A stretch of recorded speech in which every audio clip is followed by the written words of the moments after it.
Assalamualaikum students and welcome to Global Virtual School. This is chemistry first year class and I'm Dr. Ijaz Banu. And we are on chapter number 2, that is atomic structure, and topic for today's discussion is limitations or you can say the defects of Bohr's atomic model. Students, हमने पीछे Bohr's atomic model के postulates और उसकी applications देखी, उसमें different expression जो drive किए नील Bohr ने उसको अंडरस्टैंड किया कि रेडियस कैसे कैलकुलेट किया जा सकता है, एनर्जी वगैरह, फ्रीक्वेंसी, वेव नंबर। तो अब ये बोहर्स मॉडल क्या सारे एटम्स पे एप्लीकेबल है या इसकी कुछ लिमिटेशंस हैं जो कि उसके डिफेक्ट्स, हम उसको डिफेक्ट्स भी कह सकते हैं। तो स्टूडेंट्स, इस टॉपिक जो defects of Bohr's atomic model है ये कंप्लीट करने के बाद फिर आपको याद है क्या लिमिटेशंस है उसकी, क्या डिफेक्ट्स हैं बोहर्स एटॉमिक मॉडल के। तो अब मैं आपको रिकॉल करें, हमने उसके पोस्टुलेट्स पढ़े, अंडरस्टैंड किए और हमने कैलकुलेशन देखी एंड डिफरेंट फार्मूलाज कैलकुलेट किए जो नील बोहर ने, उसको हमने अंडरस्टैंड किया। रेडियस कैलकुलेशन के लिए, एनर्जी कैलकुलेशन के लिए, डिफरेंस ऑफ एनर्जी कैलकुलेशन के लिए, वेव नंबर के लिए, फ्रीक्वेंसी के लिए, और फिर मैंने आपको इक्वेशन में बताया कि वेवलेंथ और फ्रीक्वेंसी का क्या रिलेशन है और वेवलेंथ और एनर्जी का क्या रिलेशन है। तो अब हम आते हैं कि देखते हैं कि बोहर्स मॉडल की लिमिटेशंस क्या है, उसके क्या डिफेक्ट्स हैं। वन बाय वन हम इसको देखते हैं और अंडरस्टैंड करते हैं कि ये इसकी क्या लिमिटेशंस है। Bohr's atomic model is applicable to one electron system. ये मैंने आपको बताया ऑलरेडी कि ये मोनो इलेक्ट्रॉन सिस्टम पे एप्लीकेबल है, जैसा कि हाइड्रोजन न्यूट्रन एक इलेक्ट्रॉन है, उसमें हीलियम प्लस वन आइन, तो वन आइन अगर वो आइन है तो फिर वो मोनो इलेक्ट्रॉन सिस्टम है। लिथियम 2 प्लस आइन है तो फिर ये वन इलेक्ट्रॉन सिस्टम बनते हैं या मोनो इलेक्ट्रॉन सिस्टम है। And they can not explain the Bohr's atomic model, that can not explain the origin of the spectrum of multi electron या poly electronic system, जैसा कि हीलियम, अब ion की बात नहीं है, हीलियम न्यूट्रल की बात है जिसमें 2 इलेक्ट्रॉन है, लिथियम में 3 है, बेरिलियम में 4 है। तो उनके स्पेक्ट्रम को एक्सप्लेन नहीं करता। अब स्पेक्ट्रम में को क्या होता है, उसमें क्या होती हैं चीजें, वो हम नेक्स्ट लेक्चर में डिटेल से पढ़ेंगे। तो एक तो ये इसकी लिमिटेशन है कि ये जस्ट मोनो इलेक्ट्रॉन सिस्टम पे एप्लीकेबल है। तो जो मल्टी इलेक्ट्रॉन सिस्टम है जिसमें बोहर यानी 50 प्लस या उससे भी ज़्यादा 60 और इतने इलेक्ट्रॉन्स होते हैं, तो वहाँ पे ये अप्लाई नहीं किया जा सकता।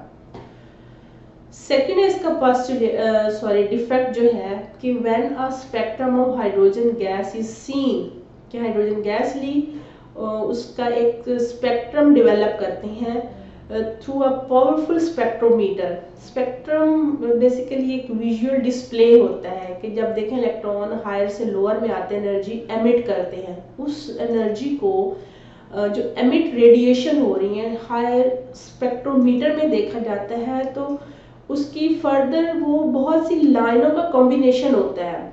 हमें वो पहले सिंगल लाइन नजर आती है, लेकिन जब उसको हाई रिजॉल्विंग स्पेक्ट्रोमीटर में देखा जाता है तो वो एक कॉम्बिनेशन है लाइनों का, वो एक्सप्लेन नहीं हो सका।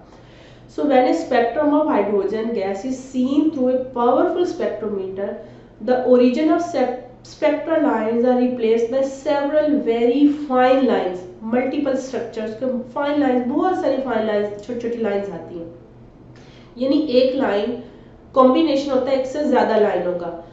That is, original lines are divided into other fine lines. So Bohr's theory cannot explain this fine structure. कि स्पेक्ट्रोमीटर के बाद वो इतनी सारी लाइनें कहाँ से आ गई, तो बोर्स की जो थ्योरी है वो एक्सप्लेन नहीं करती इस चीज को। थर्ड है इसका पोस्टुलेट कि बोहर ने सजेस्ट किया circular orbit of electron around the nucleus, कि इलेक्ट्रॉन जो है वो हाइड्रोजन एटम में वो एक सर्कुलर पाथ में यानी ऐसे मूव करते हैं, एक सर्कल में मूव करते रहते हैं। इसका कोई यानी बस जैसे कि एक दायरे में मूव करते रहते हैं, एक इलेक्ट्रॉन यहाँ पे इसने ऐसे ऐसे मूव करना शुरू कर दिया और इसी लाइन पे इसी पाथ पे मूव करता रहता है।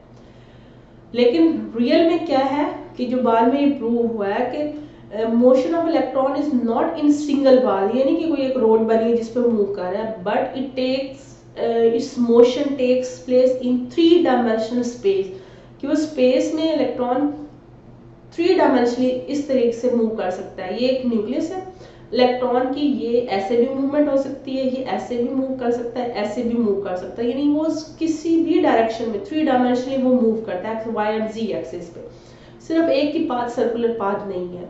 तो ये भी उसकी एक डिफेक्ट है।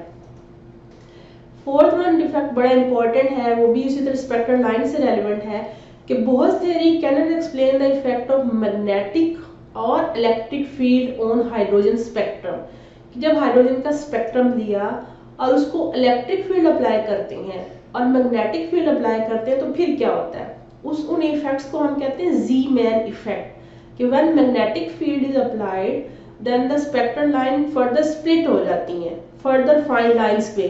तो ये splitting of spectral lines of hydrogen spectrum under the influence of magnetic field, this is called Zeeman effect. Student ये आपसे शॉर्ट रिस्पांस क्वेश्चन के तौर पे भी पूछा जा सकता है, और लॉन्ग रिस्पांस क्वेश्चन में ये पूरे defects of Bohr's atomic model आपसे पूछे जा सकते हैं। स्टार्क इफेक्ट क्या है कि this is the splitting of spectral line of hydrogen spectrum under the influence of electric field, कि जब इलेक्ट्रिक फील्ड अप्लाई करते हैं तो वही spectral line further multiple lines में डिवाइड हो जाता है, उसको हम स्टार्क इफेक्ट कहते हैं। और जीमैन इफेक्ट में मैग्नेटिक फील्ड के प्रेजेंस में हाइड्रोजन स्पेक्ट्रम का जो लाइंस है वो फर्दर मल्टीपल लाइंस में कन्वर्ट हो जाते हैं।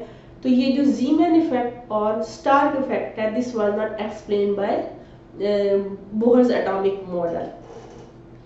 तो क्वेश्चन यही कि लॉन्ग क्वेश्चन ये पूछा जा सकता है कि पॉइंट और defects of Bohr's atomic model, और ये आपके पास दोनों अलग से भी पूछे जा सकते हैं और दोनों को कंपैरिजन में भी शॉर्ट रिस्पांस क्वेश्चन के तौर पे भी पूछे जा सकते हैं। तो मैग्नेटिक फील्ड अगर अप्लाई करते हैं और स्पेक्ट्रल लाइन फर्दर स्प्लिट होती है तो उस इफेक्ट को हम कहते हैं Zeeman effect. And spectral line split होती हैं और hydrogen spectrum with the influence of electric field तो हम उसको कहते हैं स्टार्क इफेक्ट। ये साइंटिस्ट ने ये दिया था जी मैन और स्टार्क इफेक्ट। तो ये आपसे क्वेश्चन पूछा जा सकता है। तो आज हमने इस लेक्चर में सिर्फ डिफेक्ट्स जो है बोहर्स एटॉमिक मॉडल के पॉइंट आउट किए, और ये टोटल आज हमारा बोहर्स एटॉमिक मॉडल कंक्लूड हो गया। नेक्स्ट टॉपिक होगा स्पेक्ट्रम, उसकी टाइप्स, और बेसिकली वो हाइड्रोजन स्पेक्ट्रम से रेलिवेंट होगा, और वो जब हम अंडरस्टैंड करेंगे, वो हम जब लर्न करेंगे तो इनके कुछ डिफेक्ट्स जो है बोहर्स एटॉमिक मॉडल के वो उससे एक्सप्लेन हो जाएंगे।